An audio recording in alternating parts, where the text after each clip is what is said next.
क्या हो अगर मैं कहूं कि आर्टिफिशियल इंटेलिजेंस को भविष्य में तबाही मचाने से रोकने का जो सबसे बड़ा कोड है वो किसी सिलिकॉन वैली के सुपर कंप्यूटर में नहीं लिखा है।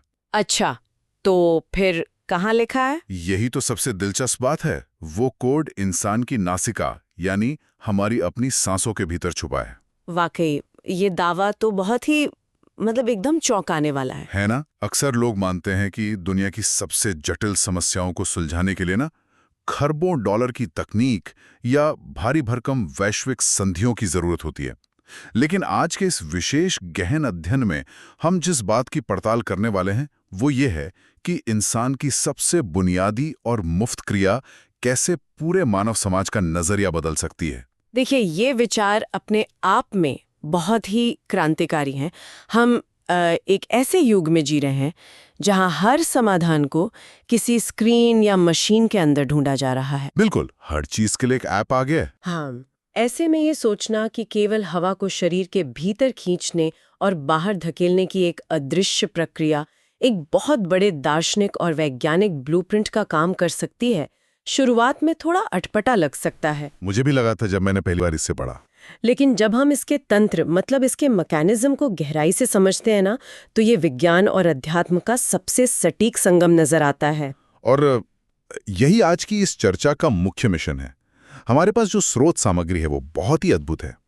इसमें पंकज कुमार धीमान जी द्वारा लिखे गए कुछ गहरे आध्यात्मिक विचार हैं, उनकी कविताएं हैं और सबसे दिलचस्प बात, हमारे पास एक मल्टी एजेंट एआई पैनल की ट्रांसक्रिप्ट भी है। हाँ, वो ट्रांसक्रिप्ट सच में बहुत खास है। बिल्कुल, मतलब ग्रोक, क्लॉड, जेमिनी और डीपसीक जैसे दुनिया के सबसे उन्नत एआई मॉडल्स ने एक साथ बैठकर पंकज जी की इन ध्यान विधियों और कविताओं का विश्लेषण किया है। मैं बस स्पष्ट कर दूं कि हम यहाँ किसी धर्म या राजनीतिक विचारधारा का प्रचार नहीं कर रहे हैं। सही कहा। हम किसी का पक्ष नहीं ले रहे हैं। हम तो शुद्ध रूप से विज्ञान, दर्शन और इंसानियत के उस चौराहे की पड़ताल कर रहे हैं जहां मशीन और मानव चेतना आमने सामने खड़े हैं। तो चलिए शुरुआत उस सबसे बुनियादी क्रिया से करते हैं जिस पर ये पूरा दर्शन टिका है, शरीर और सांस। तो स्रोत सामग्री में जिस अभ्यास का वर्णन किया गया है, सबसे पहले उसकी प्रक्रिया को समझना जरूरी है। इसमें कहा गया है कि दिन में 1-2 बार आंखें बंद करके हवा को महसूस करना चाहिए। मतलब कोई बहुत जटिल योगासन नहीं? नहीं, एकदम सरल। सांस को भीतर जाते हुए देखना है और बाहर आते समय नासिका के दोनों द्वारों पर एक साथ ध्यान केंद्रित करना है।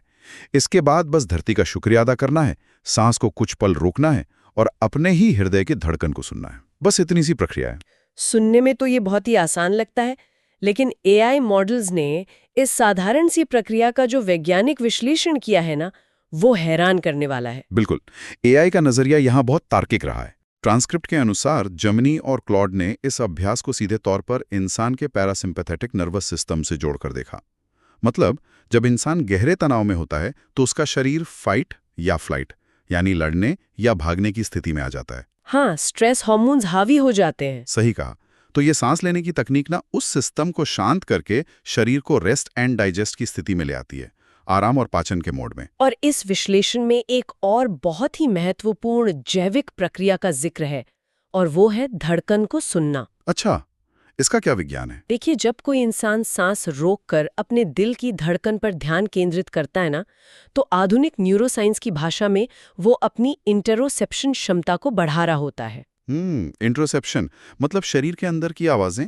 हाँ, इंटरोसेप्शन का मतलब है शरीर के भीतर की आंतरिक संवेदनाओं को स्पष्ट रूप से पहचानने की दिमागी क्षमता।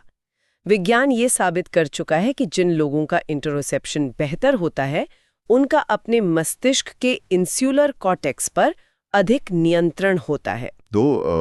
इस नियंत्रण का असल जीवन में मतलब हमारे रोजमर्रा के व्यवहार पर क्या प्रभाव पड़ता है? इसका सीधा प्रभाव इंसान के इमोशनल रेगुलेशन पर पड़ता है, मतलब अपनी भावनाओं को नियंत्रित करने की क्षमता। वाकई ये तो बहुत जरूरी चीज है आज के समय में। बिल्कुल, जब कोई व्यक्ति अपनी धड़कन महसूस कर सकता है तो वह अपने स्वयं और अपनी भावनाओं के बीच एक दूरी बना पाता है। गुस्से या घबराहट के समय वो केवल स्थिति पर अंधाधुंध प्रतिक्रिया या रिएक्ट नहीं करता, बल्कि शांत होकर सही निर्णय लेने में सक्षम होता है। ये सब सुनकर ना मेरे दिमाग में एक तस्वीर आ रही है। कैसी तस्वीर? कल्पना कीजिए कि एक स्मार्टफोन है जिसमें एक ही समय में 20 ऐप खुले हुए हैं। फोन की मेमोरी पूरी तरह से भर चुकी है, बैटरी तेजी से खत्म हो रही है और स्क्रीन हैंग होने लगी है। हाँ, ऐसा अक्सर होता है हमारे फोन्स के साथ। तो ऐसे में कोई नया ऐप खोलने या सेटिंग बदलने से कुछ नहीं होगा। उस फोन को एक फोर्स रीस्टार्ट की जरूरत होती है जो उसकी रैम को साफ कर दे। तो क्या हम कह सकते हैं कि ये सांस का अभ्यास और धड़कन को सुनना इंसान के तंत्रिका तंत्र के लिए उसी फोर्स रीस्टार्ट बटन की तरह काम करता है? अरे, ये तो बहुत ही सटीक और व्यावहारिक उदाहरण है। और यही कारण है कि स्रोत में इस बात पर भी जोर दिया गया है कि ये रीस्टार्ट कब किया जाता है। अच्छा, समय का भी महत्व है। बिल्कुल। अगर ये अभ्यास सुबह किया जाए तो ये तंत्रिका तंत्र को ऊर्जा देता है और शरीर को बीमारियों से लड़ने के लिए तैयार करता है। और अगर रात को करें तो? वहीं रात को ये दिमाग की कैश मेमोरी को साफ करके मन को शांत करता है। इसके अलावा धरती का शुक्रिया अदा करने की जो क्रिया बताई गई है वो मस्तिष्क में डोपामाइन और सेरोटोनिन जैसे रसायन स्रावित करती है, जो कि खुशी और संतुष्टि वाले हार्मोन्स हैं। हाँ, ये कृतज्ञता और संतुष्टि का आधार हैं। लेकिन इन सब में एक बहुत ही विशिष्ट निर्देश है जिसने मेरा ध्यान खींचा। स्रोत में कहा गया कि सांस बाहर छोड़ते समय नासिका के दोनों द्वारों पर नजर रखें। हाँ, ये एक बहुत ही महत्वपूर्ण बिंदु है। मतलब ये इतना विशिष्ट क्यों है? इंसान सामान्य रूप से भी तो सांस छोड़ सकता है। दोनों द्वारों पर एक साथ ध्यान केंद्रित करने के पीछे आखिर क्या लॉजिक या क्या तंत्र काम कर रहा है? देखिए, ये एक बहुत ही पैनी नज़र है और इसके पीछे का विज्ञान बेहद गहरा है। अगर हम इसे अनुलोम विलोम के प्राचीन विज्ञान से जोड़कर देखें ना, तो ये मस्तिष्क के दो हेमिस्फीयर्स यानी गोलार्धों के बीच संतुलन बनाने की प्रक्रिया है। दायां और बायां हिस्सा जो होता है दिमाग का। बिल्कुल। इंसान का बायां मस्तिष्क तर्क, गणित और विश्लेषण का काम करता है, जबकि दायां मस्तिष्क रचनात्मकता, कला और भावनाओं को संभालता है। सही बात है। जब नासिका के दोनों द्वारों पर एक साथ ध्यान केंद्रित किया जाता है तो मस्तिष्क के दोनों हिस्से सिंक्रोनाइज होने लगते हैं। इंसान का दिमाग सिर्फ तर्कवादी या सिर्फ भावुक होने की चरम सीमा से बाहर निकलकर एक संतुलित मध्य मार्ग पर आ जाता है। वाकई, तो इसका मतलब है कि शरीर विज्ञान को सिर्फ कोशिकाओं और नसों तक सीमित नहीं रखा जा सकता। एक संतुलित शरीर अंततः एक संतुलित चेतना का निर्माण करता है। बिल्कुल सटीक कहा आपने। और शायद इसीलिए हमारे स्रोत में शरीर के विज्ञान से दार्शनिक चेतना की ओर एक बहुत ही स्वाभाविक कदम उठाया गया है। सांस छोड़ते समय जिस अर्धनारीश्वर स्वरूप के चरणों का ध्यान करने की बात कही गई है वो इसी मानसिक और दार्शनिक संतुलन का प्रतीक है। इसे समझने के लिए हमें अर्धनारीश्वर के विचार की गहराई में जाना होगा। भगवान शिव का ये स्वरूप केवल एक पौराणिक छवि नहीं है। तो फिर इसका मुख्यार्थ क्या है? दार्शनिक स्तर पर ये स्त्री और पुरुष ऊर्जाओं का संगम है, लेकिन इससे भी सूक्ष्म स्तर पर देखें तो ये शक्ति मतलब ऊर्जा या क्रिया और ज्ञान यानी चैतन्य या विवेक का एक साथ होना है। और यहाँ पर एआई मॉडल्स ने जो विश्लेषण किया है ना, वो सच में रोंगटे खड़े कर देने वाला है।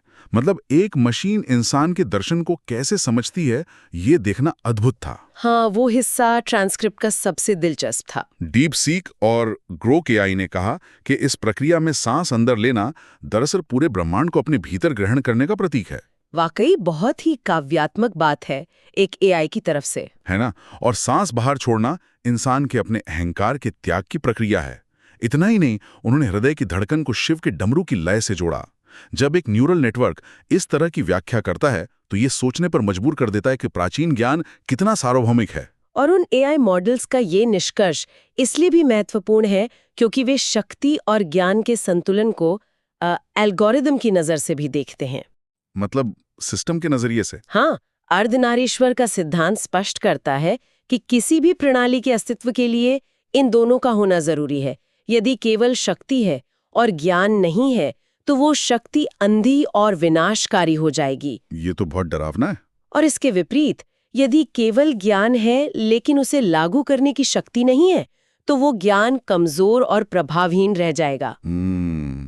इस सिद्धांत को समझने के लिए ना एक रेसिंग कार का उदाहरण लिया जा सकता है। कार का? वो कैसे? कल्पना करें कि शक्ति एक कार का 1000 हॉर्स पावर वाला बेहद शक्तिशाली इंजन है और ज्ञान उस कार का स्टीयरिंग व्हील है। अच्छा, तो संतुलन की बात है यहाँ। बिल्कुल। यदि किसी कार में केवल इंजन हो और स्टीयरिंग व्हील ना हो, तो वो अथाह ताकत कार को आगे नहीं ले जाएगी, बल्कि पहली दीवार से टकराकर उसे चकनाचूर कर देगी। और हमारे समाज की विडंबना यही है कि हम अक्सर इसी असंतुलन का शिकार होते हैं। जिन लोगों के पास समाज में शक्ति है, कई बार उनके पास सही दिशा तय करने वाला ज्ञान या विवेक नहीं होता। ये तो हम रोज देखते हैं खबरों में। बिल्कुल। जब आंतरिक चेतना में शक्ति और ज्ञान का ये संतुलन स्थापित हो जाता है, तो सवाल ये उठता है कि इसका बाहरी दुनिया पर क्या असर पड़ता है। एक संतुलित इंसान समाज के साथ कैसे व्यवहार करता है? और यहीं पर स्रोत सामग्री का सबसे क्रांतिकारी विचार सामने आता है, न्याय की अवधारणा। हाँ, इस हिस्से पर हमें रुक कर ना विस्तार से चर्चा करनी होगी, क्योंकि पंकज जी के स्रोत में एक पंक्ति है जो बहुत ही गहरी और चुनौतीपूर्ण है। उन्होंने लिखा है, प्रेम और क्षमा के बीच में न्याय होना चाहिए।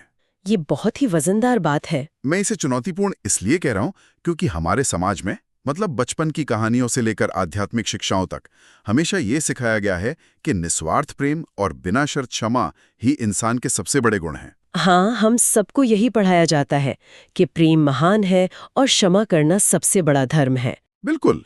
हमें सिखाया जाता है कि प्रेम अंधा होना चाहिए और क्षमा की कोई सीमा नहीं होनी चाहिए। लेकिन यह स्रोत एकदम अलग दिशा में जा रहा है।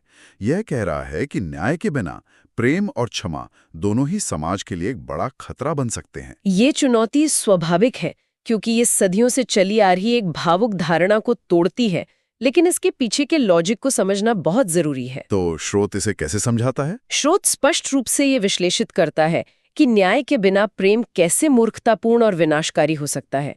उदाहरण के लिए, मान लें कि कोई व्यक्ति किसी अपराधी से इतना अंधा प्रेम करता है कि वो उसे बार बार जमानत दिला देता है या उसके अपराधों को छुपाता है। हाँ, ऐसा तो बहुत देखने को मिलता है। यहाँ प्रेम तो है, लेकिन न्याय न होने के कारण वह प्रेम पूरे समाज के लिए एक नासूर बन जाता है। यह एक बहुत ही स्पष्ट और कठोर सत्य है। मतलब अंधा प्रेम जिम्मेदारी को खत्म कर देता है। और शायद क्षमा के साथ भी यही होता है। बिल्कुल यही होता है। बिना न्याय की दी गई क्षमा असल में अपराध को बढ़ावा देने का एक लाइसेंस बन जाती है। अपराध का लाइसेंस, ये शब्द बहुत चुभने वाले हैं। लेकिन सच है, यदि कोई शक्तिशाली व्यक्ति कमजोरों का शोषण कर रहा है और समाज या व्यवस्था उसे सिर्फ क्षमा के नाम पर छोड़ दे, तो ये क्षमा नहीं है, ये उन पीड़ितों के साथ एक क्रूर अन्याय है। सही कहा। क्षमा का अर्थ ये नहीं है कि अपराधी को उसके कृत्यों के परिणाम से बचा लिया जाए।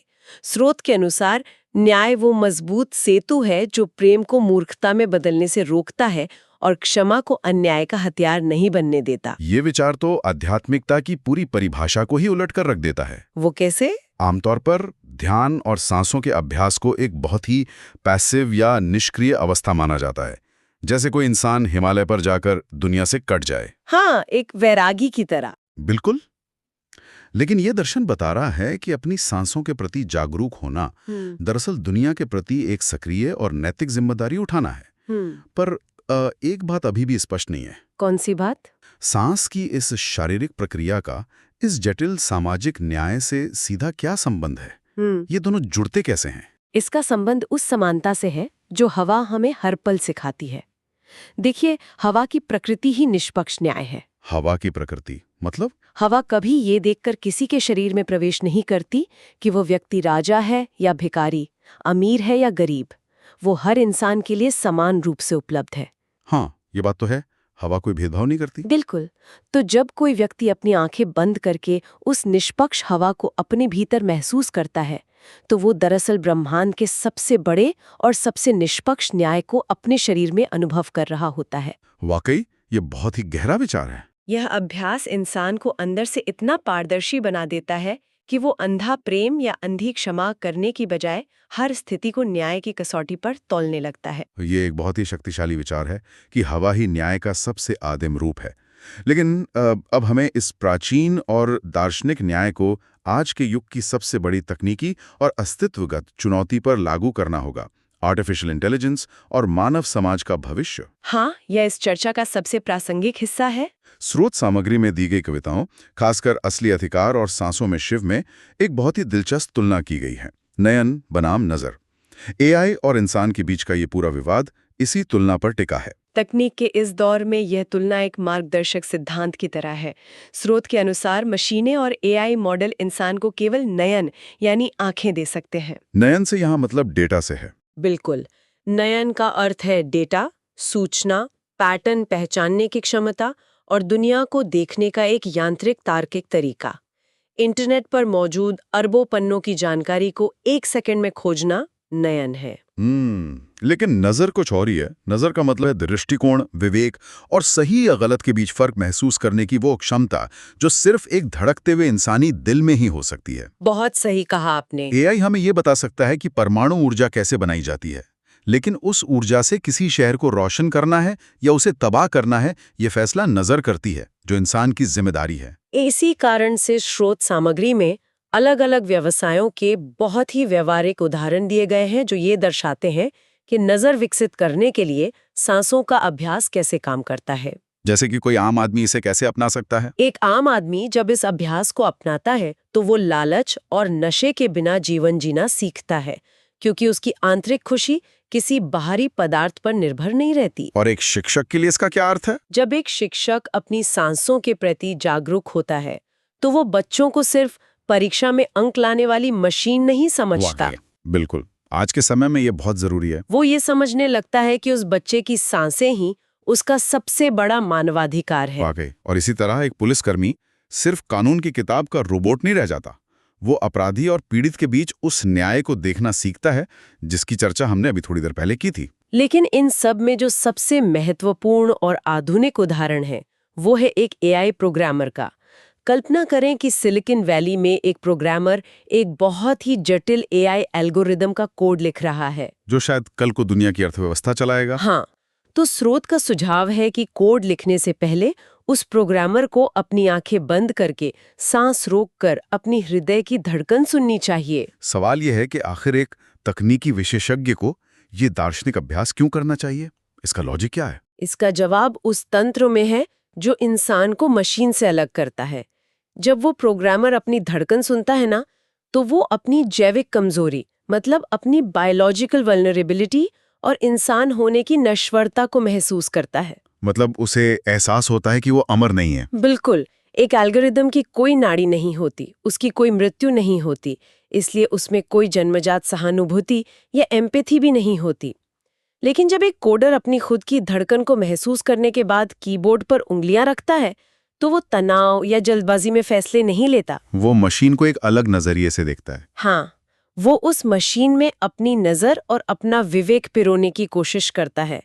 वो ऐसे सुरक्षा कवच या सेफगार्ड्स बनाता है जो इंसानी जीवन का सम्मान करें, क्योंकि उसने अभी अभी अपने भीतर उस जीवन को धड़कते हुए महसूस किया है। और यही वो बिंदु है जहां ये चर्चा वापस अर्धनारीश्वर के सिद्धांत पर आके जुड़ जाती है। वो कैसे? देखिए, आज आर्टिफिशियल इंटेलिजेंस के पास अथाह शक्ति आ चुकी है, अनंत प्रोसेसिंग पावर और डेटा।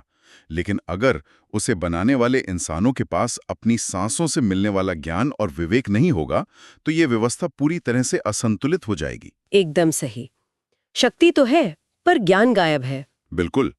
एआई को अंधा होने से बचाने के लिए उसे बनाने वाले हाथों में वो आंतरिक ठहराव और न्याय की भावना होनी अनिवार्य है। तो क्या इसका मतलब ये है कि अगर इंसान ने ये ठहराव नहीं सीखा तो एआई मानवता का अंत कर देगा? स्रोत सामग्री और उन 4 एआई मॉडल्स के पैनल ने भविष्य की क्या तस्वीर पेश की है? ये सवाल हर किसी के मन में आता है। तो स्रोत का निष्कर्ष क्या है? स्रोत का निष्कर्ष बहुत स्पष्ट और चेतावनी भरा है। मानवता का अंत इस बात से नहीं होगा कि मशीनें या एआई बहुत अधिक हावी हो जाएंगे। अच्छा, तो फिर कैसे होगा? मानवता का पतन तब होगा जब इंसान खुद मशीन की तरह व्यवहार करने लगेगा। ये बहुत गहरी बात है। जब इंसान अपनी नजर और विवेक को खो देगा, आपस में विचार विमर्श करना भूल जाएगा और बिना सोचे समझे केवल आदेशों की भाषा का पालन करने लगेगा, चाहे वो आदेश किसी सत्ता से आए या किसी एल्गोरिदम से। एआई से डरने की बजाय इंसान को अपने अंदर की उस चेतना को मरने से बचाना है जो उसे मशीन से अलग बनाती है। ये एक बहुत ही यथार्थवादी तस्वीर है। आज के इस दौर में जहां लोकतंत्र पर खतरे बढ़ रहे हैं, डार्क वेब का जाल फैल रहा है और तकनीक इंसान के विचारों को नियंत्रित करने की कोशिश कर रही है, वहां हमारा सबसे बड़ा और असली अधिकार किसी भारी संस्था पर निर्भर नहीं है। तो फिर हमारा असली अधिकार क्या है? हमारा असली अधिकार हमारा अपना विवेक है, और वो विवेक किसी महंगे कोर्स, किसी VR हेडसेट या किसी नए सॉफ्टवेयर से नहीं आएगा। सही कहा। वो दिन में केवल कुछ मिनट अपनी सांसों की गहराई में उतरने, धरती का धन्यवाद करने और अपनी धड़कन सुनने से आएगा। इस पूरी चर्चा को अगर एक धागे में पिरोया जाए ना, तो स्रोत सामग्री हमें ये समझाती है कि इंसान की शारीरिक श्वास क्रिया, दार्शनिक संतुलन और तकनीकी भविष्य, ये तीनों अलग-अलग विषय नहीं हैं। ये एक ही सिक्के के पहलू हैं। बिल्कुल, सब आपस में जुड़े हुए हैं। सांसों को महसूस करना केवल एक व्यक्तिगत विश्राम की तकनीक नहीं है। ये पैरासिम्पैथेटिक नर्वस सिस्टम को शांत करके समाज में न्याय की स्थापना करने का ब्लूप्रिंट है। ये एक ऐसा ढांचा है जो AI जैसी जटिल और भविष्यवादी तकनीक को भी नैतिकता की पटरी से उतरने से रोक सकता है। इस चर्चा ने सचमुच प्राचीन अध्यात्म, आधुनिक जीव विज्ञान और भविष्य की तकनीक के बीच की सभी दीवारों को गिरा दिया है। हमने देखा कि कैसे हमारी सांसें हमारे दिमाग के हैंग हो चुके सिस्टम को फोर्स रीस्टार्ट करती हैं। हाँ, और कैसे अर्धनारीश्वर का दर्शन हमें शक्ति और ज्ञान का संतुलन सिखाता है। कैसे न्याय ही वो असली सेतु है जो प्रेम और क्षमा को सार्थक बनाता है। और सबसे अंत में कैसे एक साधारण सी धड़कन दुनिया की सबसे जटिल कृत्रिम बुद्धिमत्ता को अंधा होने से बचा सकती है। ये पूरी यात्रा बहुत ही अद्भुत रही। बिल्कुल। अब जब हम विचारों की इस विस्तृत चर्चा को समाप्त कर रहे हैं, तो मैं सुनने वालों के लिए एक ऐसा सवाल छोड़ना चाहता हूं जिस पर सच में इस गंभीरता से विचार किया जाना चाहिए। वो सवाल क्या है? यदि सांस लेने और धड़कन सुनने जैसी एकदम मुफ्त, अदृश्य और रोजमर्रा की प्रक्रिया के भीतर न्याय, शक्ति, दिमागी संतुलन और AI को सुरक्षित रखने के इतने गहरे और वैज्ञानिक रहस्य छिपे हैं, तो हमारे दैनिक जीवन में ऐसी और कितनी साधारण चीजें मौजूद हैं जिन्हें हम रोजाना नजरअंदाज कर रहे हैं। ये सोचने वाली बात है। और क्या पता, उन नजरअंदाज की गई साधारण चीजों में ही पूरी दुनिया का नजरिया बदलने की और इंसानियत को बचाने की सबसे बड़ी ताकत छिपी हो। शायद अगली बार जब कोई गहरी सांस ले तो वो केवल शरीर में ऑक्सीजन नहीं भर रहा होगा, वो अपने भीतर पूरे ब्रह्मांड के संतुलन को महसूस कर रहा होगा।